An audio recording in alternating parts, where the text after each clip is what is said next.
fonctionner, la machine à consommer.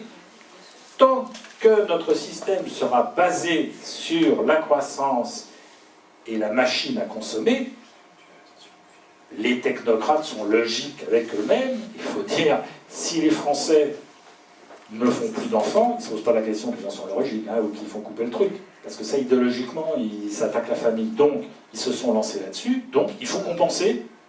Donc, il faut faire venir des étrangers. Et donc, pour eux, c'est tout à fait normal. Et que pensent-ils? Ils se disent, bon, ces gens-là, ces étrangers, ces musulmans, ils vont se soumettre. Parce que nous, avec le livre de Houellebecq, on dit, nous, on va se soumettre à l'islam. Mais c'est pas à l'islam que nous, tous là, nous sommes soumis. Ça fait déjà des dizaines d'années que nous étions d'abord soumis à la culture américaine. Nous avons perdu l'identité française. Nous avons abandonné notre culture française. Ce qui fait que nous n'avons plus de culture française forte à opposer aux migrants.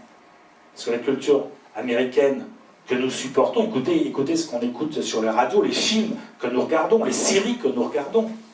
Nous sommes déjà soumis à l'Amérique. Donc les technocrates, ils se disent, tout cela, ils arrivent, ils sont musulmans, mais ils feront comme les Français de souche. Ils se soumettront à la culture américaine. Ils en sont persuadés. Et là, on va assister à un choc, parce qu'ils vont être, je pense qu'ils vont être perdants. L'islam sera plus fort, et l'islam ne se soumettra pas à la culture américaine.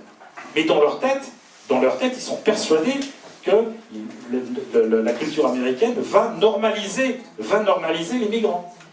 Ils sont cohérents pour le moment, les technocrates. C'est pour ça que tant qu'on ne changera pas les choses à ce niveau-là, eux, ils ont un système logique. Ils ont un système logique. Il y a une dame qui veut causer depuis une demi-heure. Non, juste une petite remarque. Ça y est, je suis la dame là derrière.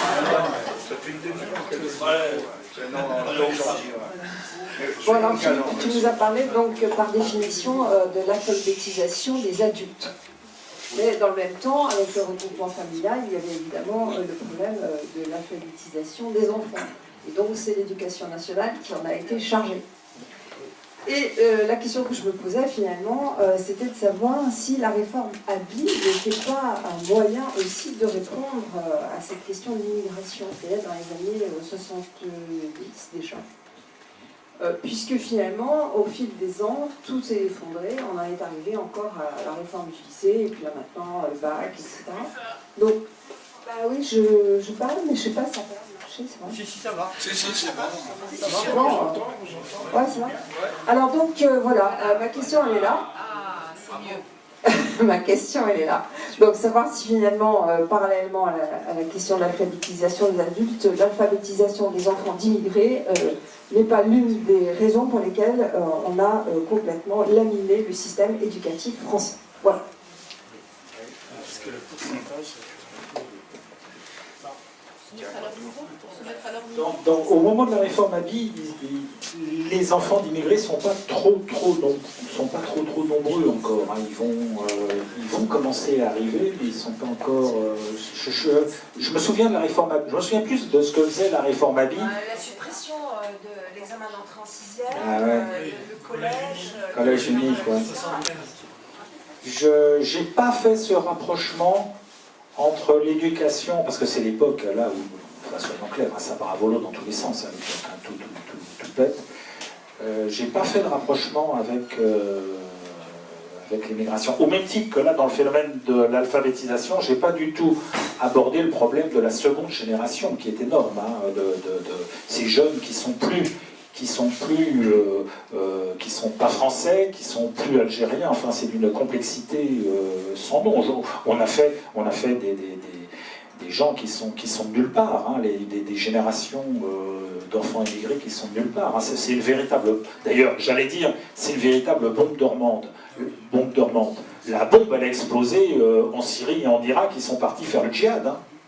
Effectivement, on avait préparé une bombe. Hein. On avait préparé une bombe avec ça. En tout cas, l'alphabétisation, a priori, n'est pas destinée aux enfants, comme tu l'as bien expliqué. C'est-à-dire, eux, ils sont censés aller à l'école. Aujourd'hui, l'école est tout à fait incapable de les intégrer. Hein. Incapable. Et le niveau d'apprentissage du français, c'est même dégradé pour les Français à l'école. Moi, personnellement, déjà, j'ai un niveau de grammatical épouvantable. Hein. Voilà. Ah oui, pardon. Et les pizzas, y a-t-il des gens qui veulent poursuivre donner, sachant que je ne doute pas que nous allons avoir, donc maintenant, un débat et des prises de parole importantes. Voilà. Oui.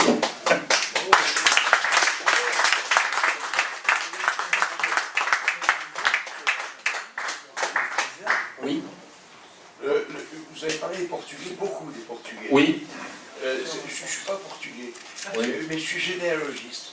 Oui. Alors, il y a un souci, c'est, vous savez, à un moment donné, vous avez dit qu'il y avait eu une remigration, etc.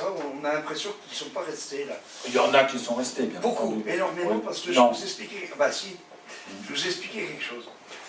Le nom de famille le plus commun en France pendant des années, c'était Dupont, Durand, etc., Dubois. Je vais dire à un moment donné, c'était Dubois.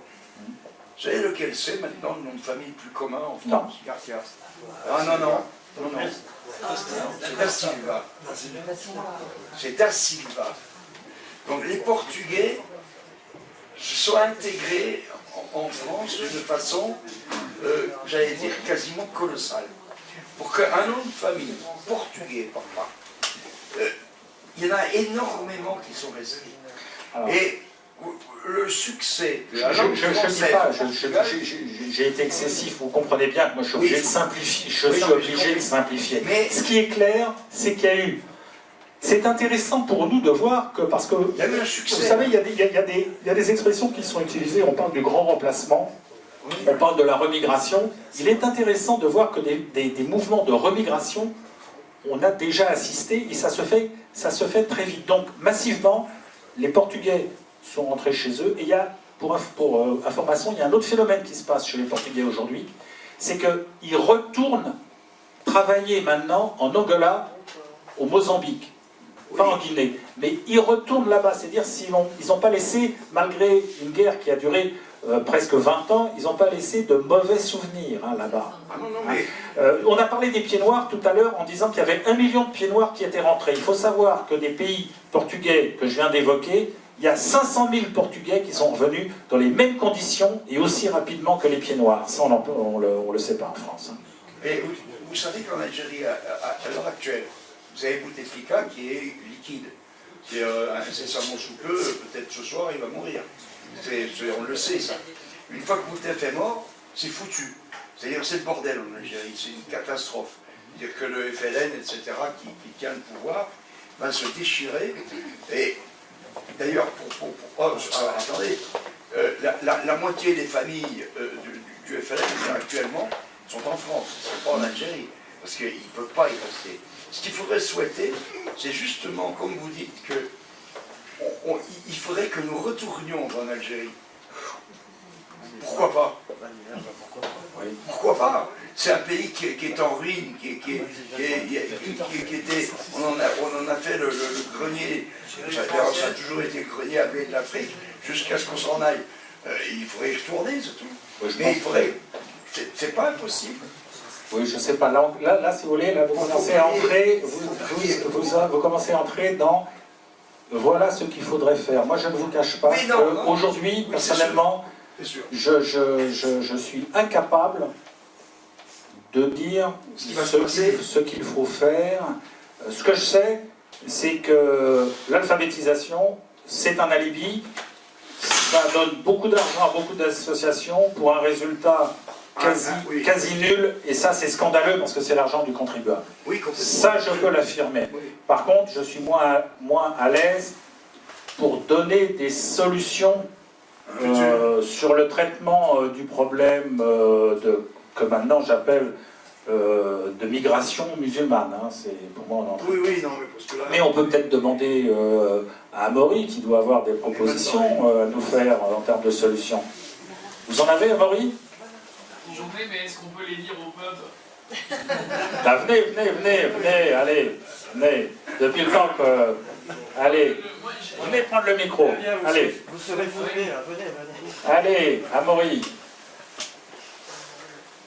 Ça tombe bien, parce que Moi, je ne vous cache pas que je n'ai pas de solution. J'ai pas de... En revanche, j'ai pris des pompes et je vais... Bah allez, pompez. Non, parce que j'allais peut-être à vous... Parce que moi, j'avais trouvé quelques chiffres. Ouais. Quelques chiffres sur le fond dont vous parliez. C'est un rapport du Sénat. Alors, ça vaut ce que ça vaut. C'est M. Karouchi qui a écrit cela en 2017, donc l'année dernière, et qui établissait à 47 millions d'euros le coût de l'alphabétisation des primo-arrivants. J'ai plusieurs questions peut-être à vous demander. À la fois, est-ce que l'alphabétisation telle que vous la faisiez, est-ce qu'elle ne touchait que les primo-arrivants, ou est-ce qu'il y avait des gens qui étaient alphabétisés pendant 1 an, 2 ans, 3 ans, 4 ans? Alors, nous, c'était donc, je dirais, Nous, c'était la préhistoire, les origines de l'alphabétisation. Donc le centre a été ouvert pour accueillir tout le monde, tous ceux qui voulaient. On a eu quelques déboires, par exemple, à un moment donné, j'ai vu débarquer un Breton. Il avait pratiquement la soixantaine, et il avait vu ça aux Assédiques, et il s'est dit, je vais venir apprendre à lire et écrire, parce qu'il ne savait ni lire ni écrire. Mais rien. Donc il a suivi les cours, tout se passait bien, jusqu'à ce qu'à un moment donné, la direction de l'IPTE me dise, non, il ne peut pas. C'est de l'argent qui est fait pour les étrangers, il faut le virer. Vous imaginez le succès que ça a eu auprès des animateurs. On a viré un Breton qui venait apprendre à lire et écrire. Non mais c'est énorme. Alors je l'ai tout de même compté parmi les 57 nationalités à l'époque. Hein. Donc en fait, il y avait la nationalité française, il y avait un peu triché, il y avait que 56. Hein. Tout ça pour vous dire que on découvrait, par exemple, les Indochinois, ça a été une découverte. Comme je vous l'ai dit, on avait une méthode, Ali arrive à la gare. Alors déjà pour les Portugais c'était moyen, alors quand les Indochinois sont arrivés, c'était... ça gazait pas. Au même titre que toujours comme petite histoire, parce que comme petite anecdote, je vous ai dit que les Maghrébins, ils n'aimaient pas trop quand il y avait les musulmanes africaines qui étaient avec eux, parce qu'elles percutaient plus vite. Hein. Mais alors quand il y a eu les gens du sud-est asiatique, alors là, si vous voulez, avec le côté un peu toujours souriant des gens du sud-est asiatique, les Maghrébins, ils avaient l'impression qu'ils se foutaient de leur poire. Hein, donc c'était tendu. C'était tendu. Donc les gens du sud-est asiatique, eux, c'était pas de l'alphabétisation, c'était carrément l'apprentissage de la langue. Donc, quand je vois les primo-arrivants, là, les primo-arrivants, on dit on va les alphabétiser, j'ai envie de dire, mais attendez les gars, regardez, c'est pas de l'alphabétisation, il faut leur apprendre le français, c'est pas alphabétiser.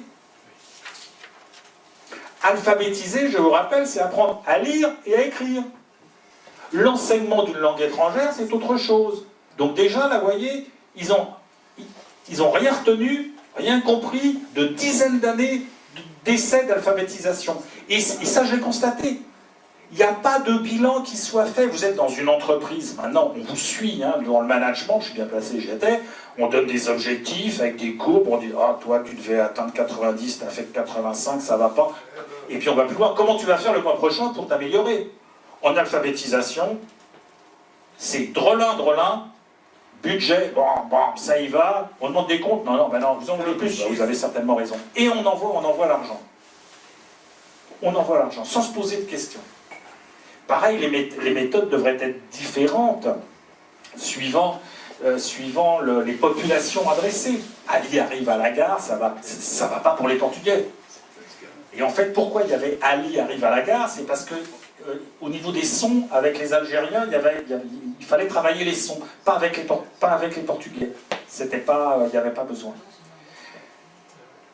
Voilà, donc moi je pense que alphabétiser, quand je vois, vous me dites ça, pour les primo-arrivants, non, je pense qu'ils sont complètement... Enfin bon, comme d'hab, on va à l'échec, c'est de l'argent qui est foutu en l'air. Et si je peux alors... C'est de l'argent qui est foutu en l'air. Et du coup rebondir, je reprends ce même rapport, par exemple, qui dit que alors il est un mystère pour personne que le nombre de primo-arrivants, ça fait très politiquement correct de le dire comme ça me fait tout bizarre. Le nombre de primo-arrivants à l'échec... C'est l'effet qu'a fait l'histoire. L'effet les primo-arrivants ont largement augmenté ces dernières années, notamment sous la terminologie migrant, donc ça n'étonne personne. le rapport dit aussi que le nombre d'heures d'enseignement en alphabétisation, même si je comprends bien que l'alphabétisation ne sert à rien, a été divisé quasiment par 2. C'est-à-dire que pour chaque primo-arrivant à qui on prodigue des cours d'alphabétisation, on a divisé le nombre d'heures par 2. En fait, ça corrobore ce que vous disiez, c'est-à-dire que ça ne sert à rien. Comme on ne peut pas quantifier l'efficacité de la méthode, et qu'elle ne sert en fait qu'à faire accepter l'immigration massive, peu importe le nombre d'heures qu'on enseigne, l'important c'est de dire qu'on fait l'alphabétisation pour intégrer ou assimiler les gens. C'est un petit peu ça qui se... Oui, pardon. Enfin, ça m'ennuie de dire ça, parce que je me suis impliqué, hein, vous vous rendez bien compte que c'est moi qui suis allé chercher, enfin, j'ai monté ce centre complètement, j'ai été impliqué. Alors, j'ai voulu me mettre à jour, je suis allé voir sur Internet un peu ce que je trouvais, donc j'ai trouvé un rapport de résultats sur l'immigration. Donc, et là, c'est un rapport qui est sur Lyon, dans les associations. Là, j'ai découvert, effectivement, on parlait du nombre d'heures, et là, j'ai découvert qu'en fait, dans les cours maintenant d'alphabétisation, on donnait, donc, il y avait des cours culinaires. Les cours culinaires. Mais les cours culinaires, à la limite, si on leur apprenait à faire de la cuisine française, mais non. C'est eux qui donnent des cours sur la cuisine d'origine. C'est-à-dire qu'en fait, les associations se font payer des cours. Des cours pour apprendre à cuisiner comme dans ces pays. Et tout ça sur l'argent de l'État. J'étais effondré. Et tout ça se masque derrière le mot d'alphabétisation, puis le côté philanthropique, vous voyez, on aide les gens. Et les budgets de l'État, voilà, qui ne cessent, qui à mon avis continuent, c'est vraiment un peu c'est un échec complet. Enfin, j'ai été sidéré quand j'ai vu le rapport du technocrate, là, enfin, c'est énorme. Quand j'ai vu que ça revenait là, je me dis, c'est pas possible, je pensais qu'on avait tordu le cou à ça, mais non, puis après j'ai découvert que ça continuait. Hein. Et le président de la République a salué ça comme ambitieux. Ambitieux. Celui qui était ambitieux, c'était Paul Dijoux, il s'était donné 10 ans. Moi, aujourd'hui, j'ai envie de m'adresser à le gouvernement en disant, bon, ça y est, les 10 ans sont passés, on en est à 60 ans. Hein. Résultat. Mais personne n'a cherché à les compter, les résultats. Personne. Enfin, on voit malgré tout les conséquences, au moins. C'est-à-dire qu'elles sont nulles. Catastrophique. En soi, enfin, je pense que oui. Enfin, Catastrophique. Ça me semble être aussi un manque de réflexion sur les problématiques actuelles de la part des gouvernements. Mais une question là, devant cette invasion massive, excuse-moi, mais je vais peut-être te choquer, mais d'où vient cet engouement du peuple de France de vouloir toujours baisser la garde et accueillir, et puis faire en sorte que ça se termine, je pense à mes enfants, mes petits-enfants. Hein. Je viens de lire qu'il y a plus que 26,4% de naissances en 2018 où le prénom Mohamed se répand. Donc je pense qu'on va finir comme les Chiricahouas, les Apaches, les Peaux-Rouges. Alors sans vouloir te choquer, parce que je pense que tu es un chrétien avant tout, est-ce que tu n'as pas fait, comme disait Lénine, le rôle, enfin tous les organismes, d'idiots utiles, qui a abouti aujourd'hui, au bout de 30, 40 ans à 50 ans, à ce que des gens derrière volent, c'est-à-dire un éclatement de la population française qui va se terminer très très mal.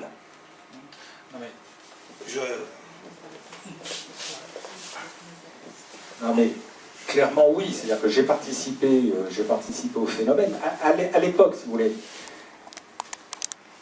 à l'époque, j'étais comme tous les Français, c'est-à-dire que c'est un petit peu, enfin comme beaucoup de Français, c'est-à-dire que ouais, je dirais que ça allait plus loin que de la naïveté, c'était plus grave que de la naïveté. C'est-à-dire que, j'insiste, hein, souvenez-vous ce qu'avait dit De Gaulle. De Gaulle avait dit « Je ne veux pas de Colombelles et de mosquées ». On se dit « Oh putain, c'était bien ». Donc grosso modo, il s'est dit « Non, non, je lâche l'Algérie avec les dégâts énormes qu'il y a pu y avoir sur la perte de l'Algérie, humain, ça on l'oublie. Mais au moins, à la limite, les Français pouvaient se dire « On ne fait pas d'omelette sans casser deux, donc ok, allez, perte et fracas ». L'Algérie. Puis là, on les fait venir, ils bossent, et puis après, ils vont repartir chez eux. Donc, en 1974, C'est un petit peu ce que se disent Giscard et autres. Ils disent, bon ben voilà, maintenant il y a la crise, il y a le chômage. Ils vont retourner chez eux, on va avec des mesures, ils vont retourner chez eux. Donc moi, à ce moment-là, se pose une problématique. Ceux qui ne retourneront pas, là il faut les intégrer, suivant le modèle républicain. Donc moi je suis acteur, je participe, et j'ai bien conscience que le modèle républicain, comme j'ai dit tout à l'heure, hein, l'armée, l'église, les syndicats, enfin l'église dans le modèle républicain, on va dire, les partis, etc., tout ça, ça ne peut pas fonctionner, donc il faut trouver quelque chose. Donc moi, je participe parce que je me suis dit, bon, le plan de Dijoux, bon, ben, ouais, ils vont retourner chez eux, et ceux qui font rester, il faut en faire quelque chose. Donc, les intégrer. Donc effectivement, oui, j'ai été complice, j'ai participé. Et j'ai fait mon boulot, j'ai vraiment cherché à les alphabétiser, et nous avons fait au mieux pour les alphabétiser. Oui, j'ai participé. Par contre, le phénomène dont j'ai peu pris conscience à l'époque, c'est-à-dire que moi je suis parti fin 79, au moment où là, ça a basculé, comme je vous l'ai dit, à partir de l'Iran. Et ça changeait complètement de nature, ça prenait tout à fait une autre direction. Tout à fait une autre direction. C'est le phénomène qu'on connaît aujourd'hui, qui est vraiment une migration musulmane. À l'époque, je n'avais pas mesuré que c'était musulmane. Rappelez-vous le paradoxe que je vous ai présenté, hein. C'est-à-dire que les Africaines sont musulmanes, mais vous voyez, avec un islam très africain. Et les Maghrébins, eux, ils ne sont pas musulmans. Les Arabes ne sont pas musulmans à l'époque. On n'est pas encore confronté au phénomène. Il y a la dame qui veut parler. Ouais. Madame là. Attends. Madame là, Je vais me lever, ça sera plus simple. Moi, je suis entièrement d'accord avec vous, tout ce qui a été dit, évidemment. Mais juste un petit témoignage. Moi, je suis médecin généraliste au LUC et il y a eu des migrants. J'étais hostile évidemment à leur venue, mais quand même, je suis allée dire que s'il y avait besoin, il n'y avait pas de problème et je les soignerais sans payer. Bon, en fait, ils ont tous l'AME, donc il n'y a pas de problème. Et il y a quand même... Non, enfin, bon, il n'y a pas de problème. C'est autre chose.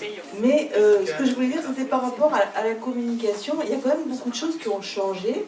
Les gens, les migrants ont des portables et on appuie sur l'application et l'Afghan dit son truc en afghan et puis moi je parle en français et puis finalement il y a une communication. Donc il y a quand même des choses qui ont un peu évolué par rapport à d'autres époques.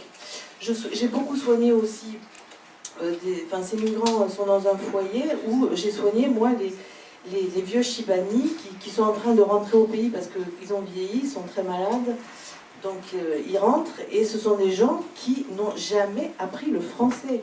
Ils ont passé 40 ans en France et on a encore des difficultés à les comprendre parce qu'ils n'arrivent pas à s'exprimer. Et puis une différence aussi entre les Arabes et les Kabyles. J'ai eu une fois deux messieurs qui sont venus. Il y avait donc l'arabe qui n'arrivait pas à parler français et le kabyle qui venait faire la traduction et qui me disait « mais moi je suis kabyle, nous les kabyles on apprend le français et les arabes ils sont toujours au même niveau ». Donc voilà, c'était quelques petits témoignages. Moi je voudrais quand même être... je suis contre l'immigration et je veux quand même être optimiste, ce qu'il faut. Que certaines choses ont changé, mais après pessimiste par rapport... Il y a aussi l'islamisation, le wahhabisme qui est arrivé par les frères musulmans, par l'Algérie, ça vous n'en avez pas parlé, et c'est quand même quelque chose qui est venu sur la crise pétrolière, l'Arabie Saoudite, l'argent de l'Arabie Saoudite. C'est ça aussi qui a beaucoup changé. Oui, alors, malgré tout, on a beaucoup parlé de l'immigration, parce qu'on ne peut pas parler d'alphabétisation sans immigration, mais ma causerie n'était pas sur l'immigration. Je ne cache pas que je ne suis pas compétent sur les phénomènes du domaine migratoire. L'alphabétisation, oui, j'ai travaillé deux ans. Internet change des choses quand même. Oui.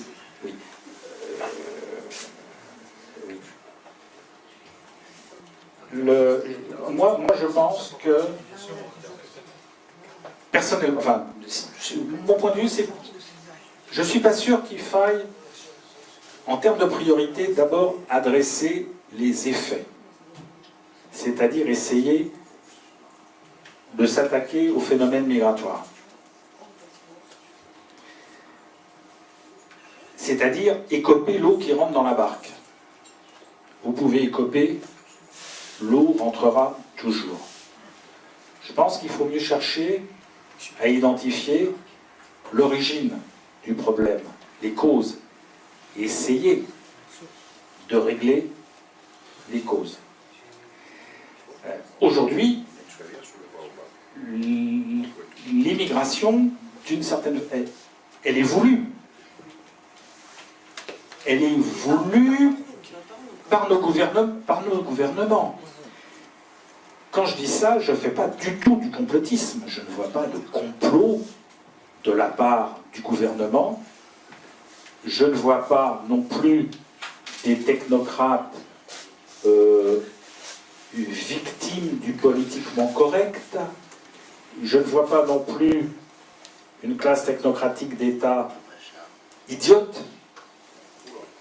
Je pense plutôt qu'aujourd'hui, les technocrates se disent, bon, il y a le vieillissement de l'Europe et de la France en particulier. On ne fait plus d'enfants. Ils ne se posent pas la question de savoir, je vous ai parlé tout à l'heure des mesures prises sous Giscard contre la famille, qu'on avait détruit nous-mêmes la famille. Mais donc, il y a un problème de natalité. Alors, en dehors du fait que ça va poser un problème pour nos retraites, ça pose un problème, je vous l'ai dit, pour la consommation. La consommation, c'est la base de notre système. Tout notre système économique repose plus que sur la consommation, repose sur la croissance. Il faut toujours plus, toujours plus. Donc, à une époque, on a fait venir des immigrés pour travailler. Maintenant, les technocrates pensent qu'il faut les faire venir pour consommer. C'est pour ça que on va taxer de plus en plus la classe moyenne, aller vers les allocations et le salaire universel pour redonner de l'argent à tous ces gens-là. Dans ce que vous dites, l'alphabétisation, elle est une excuse pour dire on fait pour eux, on leur donne la possibilité d'apprendre à parler le français, mais finalement qu'ils sachent bien parler français et maîtriser le français ou non, finalement le technocrate s'en fout, il veut l'immigrer qui consomme. Ah mais ça j'en suis intimement persuadé. Ah mais j'en suis intimement persuadé. Et aujourd'hui, lancer une politique d'alphabétisation, l'alphabétisation c'est une alphabétisation alibi. Ils s'en tapent le coquillard. Que les immigrés qui arrivent restent dans des quartiers où on parle kurde du matin au soir, du moment qu'ils consomment, ça leur suffira. Ah mais ça, j'en suis. Mais pour moi, c'est d'une évidence totale. Au même titre que le patronat avait une stratégie qui consistait à utiliser les immigrés pour maintenir les salaires bas et ne pas automatiser, je pense que les technocrates ont le souci de compenser notre déficit démographique par l'arrivée des immigrés pour maintenir la consommation. J'en suis intimement persuadé. Intimement. Ou alors il faudra prouver le contraire. Juste encore 2 secondes. Voilà, juste encore 2 secondes. Hier soir, je crois que c'était sur TF1 ou Antenne 2, je ne sais plus, on a dit que le gouvernement Macron donnait plusieurs millions d'euros pour la francophonie. Il faut savoir une chose, c'est que la langue française est la 5e parlée dans le monde. Avec l'évolution de l'Afrique, on pense que d'ici peut-être 2050, on arrivera la francophonie en 3e position des langues. La première langue, ce sera l'anglais bien évidemment, mais on arrivera en 3e position. Et par contre, on s'aperçoit aussi qu'en Afrique, à l'heure actuelle, ils reviennent aux langues régionales. C'est-à-dire qu'au Sénégal, le Wolof revient la langue principale parlée au Sénégal, alors qu'au Sénégal, la langue française est langue officielle. Vous avez de nombreux pays d'Afrique où la langue française est toujours langue officielle. Mais on s'aperçoit qu'il parle de plus en plus le Wallon. Donc il faut absolument que la France, même s'il faut dépenser de l'argent, je pense que c'est de l'argent bien employé, que d'employer de l'argent pour donner pour la francophonie. C'est-à-dire que la langue française, c'était une langue qui est dans le monde, c'est la langue des Lumières, c'est la langue des grands philosophes, c'est vraiment peut-être la plus belle langue du monde. L'anglais, c'est une immense connerie. Mais si. Mais le français, c'est, enfin pour moi, la plus belle langue du monde, c'est la langue des philosophes, et c'est bon, ben voilà, c'est comme ça. Mais, et on s'aperçoit que on a peut-être des chances d'arriver un jour à être la première langue du monde. Bien, donc, sur la francophonie, on aura peut-être l'occasion de revenir. Bon, juste une chose, la langue française est plus ancienne que la philosophie des Lumières, hein, tout de même. Hein. Le français est plus ancien que les philosophes. Hein. Ce ne sont pas les philosophes qui ont développé la langue. Voilà. Okay. Est-ce qu'on en reste là? Ah, Alain, vous allez nous présenter votre solution face au phénomène de l'immigration musulmane. Merci. Vous avez une solution. Bonsoir Philippe. Non, bien sûr, je ne suis pas là pour proposer des solutions, surtout qu'étant historien, je m'occupe plutôt du passé que de l'avenir. Comme disait Keynes, les prévisions sont très difficiles, surtout si elles concernent l'avenir. Justement, en parlant du passé, j'aimerais savoir, est-ce que, bon, vous êtes parti en 1979, mais en 80, lors de l'alternance politique avec François Mitterrand, est-ce qu'il y a eu, je n'ai pas tellement entendu parler de cette institution, je ne suis pas sûr qu'elle existe encore, est-ce qu'il y a eu donc un revirement, est-ce qu'il y a eu une différence politique, ou est-ce qu'on en est resté effectivement au fait de dire qu'il faut alphabétiser en masse sans forcément voir les résultats? Qu'est-ce qui s'est passé?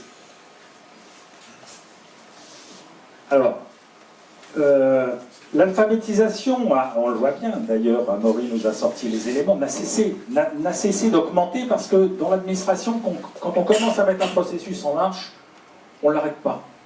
Donc maintenant, il y a un robinet financier d'ouvert qui alimente des associations, donc ça a continué. Par contre, ce qui a changé avec Mitterrand, si vous remarquez bien, l'immigration est utilisée. Elle est d'abord utilisée, je vous l'ai dit, pendant 10 ans par le patronat et les Français. Hein, c'est l'immigration de travail. Après, les gauchistes essayent de l'instrumentaliser.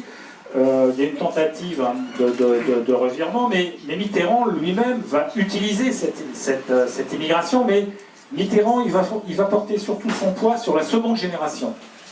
Souvenez-vous, c'est les Black Blanc Beurre. C'est Harlem Désir. Et en fait, lui, il va faire une immigration seconde génération électorale. C'est-à-dire, il sait bien que la gauche, seule, ne peut pas se tenir au pouvoir, donc il va miser sur le fait que les immigrés voteront, un jour ou l'autre, voteront et permettront à la gauche de garder le pouvoir. Donc là, ça va être une véritable instrumentalisation dans un but électoral. Et c'est de là qu'après va se développer ce qu'on appelle aujourd'hui le multiculturalisme. Il va y avoir derrière une philosophie, parce qu'en France, on a beaucoup de mal à se libérer de l'idéologie et du raisonnement, donc on justifie de façon cartésienne, de façon idéologique, on justifie. Donc à partir du moment où Mitterrand a voulu utiliser la seconde génération comme électeur, eh bien, on y a trouvé une justification cartésienne. D'où l'idéologie multiculturelle qu'on est allé chercher aux États-Unis. Une fois de plus, de toute façon, ça fait longtemps que nous avions fait notre soumission aux États-Unis. Hein, donc, Mitterrand, pour moi, c'est l'immigration seconde génération électorale. Et d'une certaine façon, il avait un métro de retard, parce que lui non plus n'avait pas vu le phénomène islamiste. Il y a eu un débat à un moment donné entre, alors je suis désolé de parler politique, mais il y a eu un débat parce que, souvenez-vous, Le Pen, le Front National luttait contre l'immigration, pas contre l'islam. Et Marine Le Pen, qui est d'une autre génération, elle, a fait de son thème, à l'époque, l'islam. Et elle était d'une autre génération, elle a vu le phénomène, elle, alors que Le Pen était resté. Je dirais, il avait d'une certaine façon un métro de retard, comme Mitterrand l'avait. Ils n'ont pas vu se mettre en place le changement radical. Pourtant, tous les éléments étaient là, on pouvait le voir, mais on ne l'a pas vu. On ne l'a pas vu.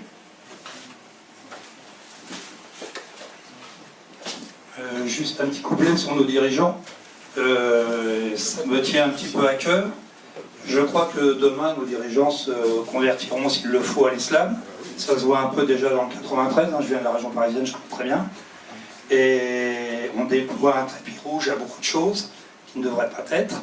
Et il ne faut pas oublier non plus que Constantinople, qui a été prise par les Turcs, si mes souvenirs sont exacts, ils sont avancés dans les Balkans. Et l'exemple des barons, des seigneurs albanais, chrétiens, bien chrétiens, de plusieurs générations, se sont convertis massivement à l'islam pour garder leurs prérogatives. Ce en quoi le sultan leur a dit « Ok, banco, vous gérez en bon musulman ». Et ça, c'est fait. Donc demain, nos braves députés se convertiront massivement parce qu'il y a les consommateurs et il y a aussi les électeurs. C'est tout. Alors là, vous êtes dans la prospective, en fait, c'est-à-dire vers quoi on voit. Donc, il est probable, je ne voulais pas le faire, mais il est probable qu'on puisse dégager trois scénarios majeurs. Le premier, ça serait une sorte de... C'est peut-être celui de nos technocrates, ça serait une forme de mixité ou de mixage entre le peuple français et le peuple immigré. Et tout ça pourrait se mixer vers une culture un peu américaine. C'est, je pense, que les technocrates espèrent. C'est ce que j'appellerais le scénario de la société de consommation américaine. Ils sont persuadés que c'est possible. Le deuxième scénario, clairement, c'est que se reproduise ce qui s'est passé au moment de l'Empire romain, parce qu'il faut se passer avec l'histoire, au moment de l'Empire romain, à un moment donné, l'Empire romain ne peut plus se défendre, et laisse rentrer peu à peu les barbares, et même on les intègre. Et donc peu à peu, ils s'intègrent jusqu'à ce qu'ils prennent le pouvoir dans l'Empire romain. C'est-à-dire qu'à un moment donné, l'islam va complètement prendre la main en France. C'est un scénario tout à fait envisageable. Hein, c'est le scénario de soumission à l'islam du livre de Houellebecq. Puis le troisième scénario, c'est un scénario, grosso modo, de réaction et d'apartheid, c'est-à-dire dans ce cas-là, on arrête les flux migratoires, on relance la natalité, et puis c'est aussi une forme de soumission, peut-être, aux autres pays qui subissent les mêmes problèmes, c'est-à-dire les pays de l'Est et la Russie, dans ce cas-là. C'est le troisième scénario qui n'est pas à exclure non plus, qu'à un moment donné, le scénario de l'apartheid, la France tout seul ne pourrait pas le faire. Il ne faut pas s'illusionner. Donc il y a potentiellement, en prospective, probablement, trois grands scénarios. Alors, j'en vois pas d'autres. S'appuyer sur un mouvement de réaction des pays de l'Est. Libanisation. Un éclatement. J'ai du mal à y croire. Alors ça sera un quatrième scénario. Alors, ça sera un quatrième scénario qui pourrait venir à l'idée des technocrates. C'est-à-dire les technocrates se disant, bon, on n'a pas réussi la mixité à mélanger les deux peuples, donc il y a des communautés partout, et les classes dirigeantes, qui sont maintenant plus technocratiques que politiques, se disent, bah, en fait, on va faire comme Israël. Qu'est-ce que fait Israël? Israël, pour survivre, full boxon, un petit peu partout, pour que les différents Arabes se foutent sur la gueule entre eux. Là, les technocrates se diraient, pour garder le pouvoir, en France, il faut que les communautés, on laisse les communautés se développer, de plus, se ferment sur elles-mêmes, et puis elles s'affronteront plus ou moins durement entre elles. Et donc dans ce cas-là, c'est effectivement la libéralisation. Mais en tout cas, je reste persuadé que c'est pas ce qu'ils veulent. Je pense qu'ils recherchent la mixité. Et après Amaury. Merci. Merci. Dans le cadre du scénario qu'on évoquait tout à l'heure. Lequel? Pourquoi libéralisation? Parce que ça s'est fait encore très très récemment.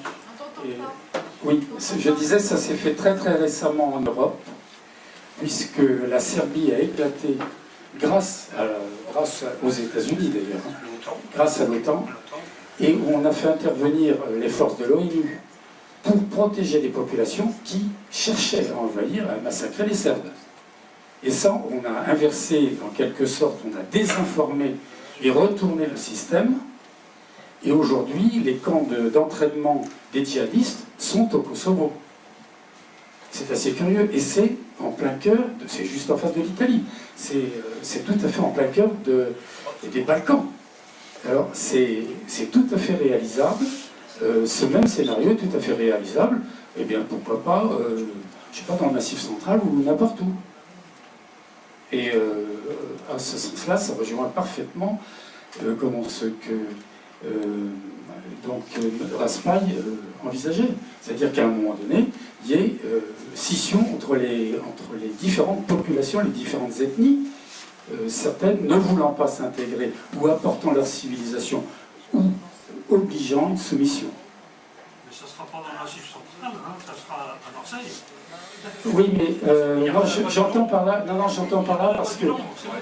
Non, j'entends par là parce que nous, on sera bien obligés de se mettre à l'abri quelque part. Voilà. On est minoritaire, d'accord. Fuira. C'est eux qui nous mettront sur les bateaux. Bien sûr. Bon, oui.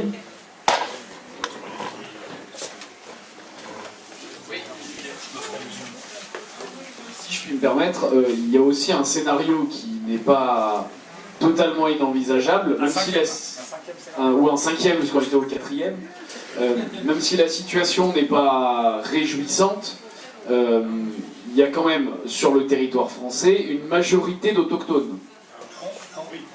Et on est...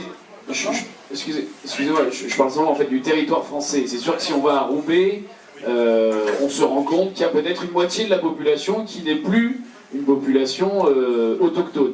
Simplement, en France, on estime, vous aviez parlé de Jean-Marie Le Pen, je dirais d'ailleurs que je ne suis pas tout à fait d'accord avec votre analyse sur le fait qu'il n'a pas vu arriver la question de l'islamisation. En revanche, il a toujours dit, et c'est retrouvé d'ailleurs dans ses mémoires, et il me semble qu'il y a une petite librairie à Toulon, la librairie de l'Enfant Jésus, qui vend les mémoires, publicité non rémunérée, mais allez-y si vous ne les avez pas encore lus, c'est très instructif. Malgré tout, il mettait d'abord le phénomène de l'immigration avant celui de l'islamisation. C'est ce que je dis. Mais il n'a jamais minoré le problème de l'islam.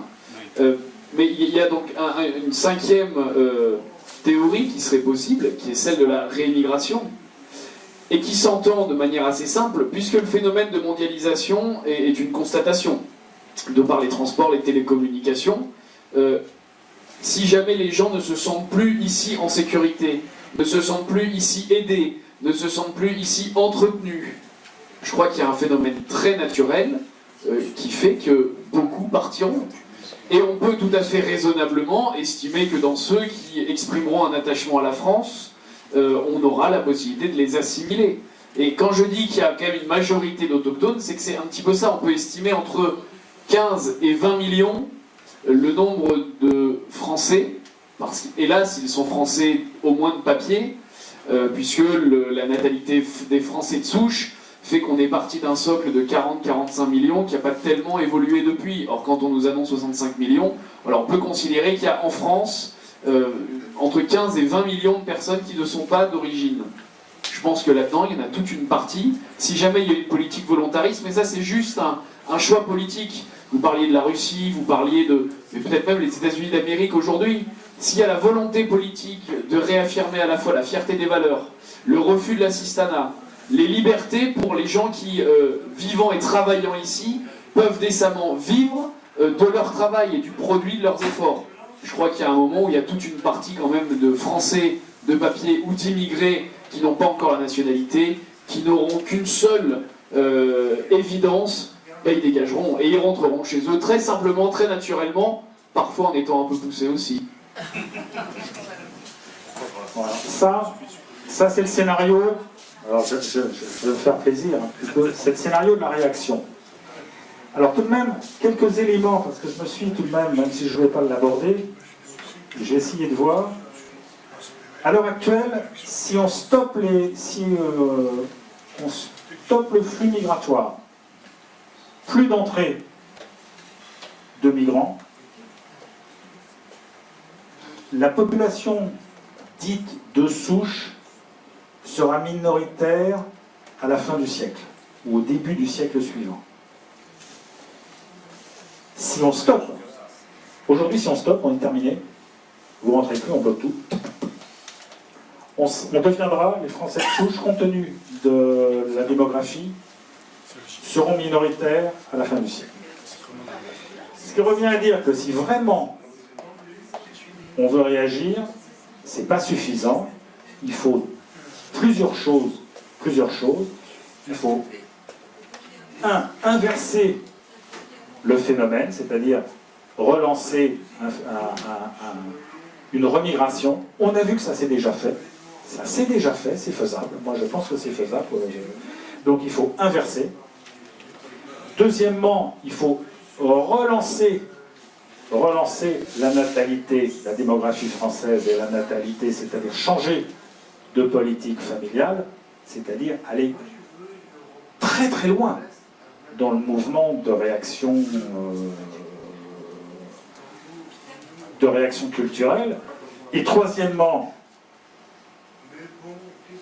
il faudra faire en sorte que notre système économique ne soit pas une pompe aspirante, c'est-à-dire qu'il faudra changer notre système économique qui fait appel à l'immigration.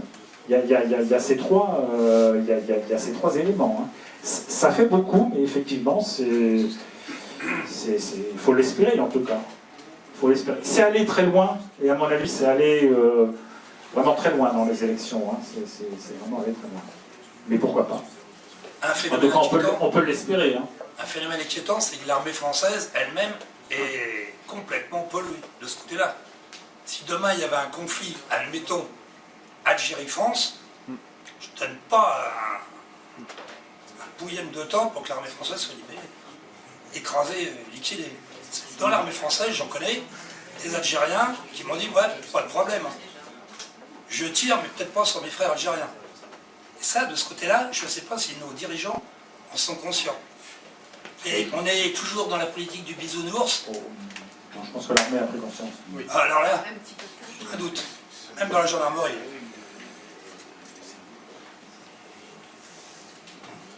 Après, je pense qu'ils commencent à prendre conscience du phénomène. En tout cas, ils en ont connaissance.